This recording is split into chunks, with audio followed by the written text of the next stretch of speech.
సచివాలయ ప్రాంగణంలో తెలంగాణ తల్లి విగ్రహ ఏర్పాటుకు స్థలాన్ని పరిశీలించారు సీఎం రేవంత్ రెడ్డి.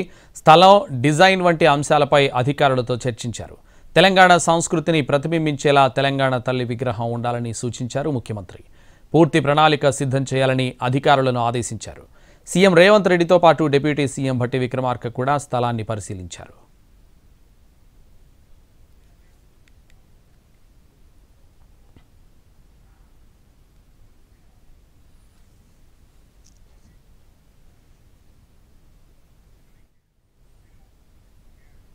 డిసెంబర్ 9న తెలంగాణ తల్లి విగ్రహాన్ని ఏర్పాటు చేస్తామన్నారు సీఎం రేవంత్ రెడ్డి.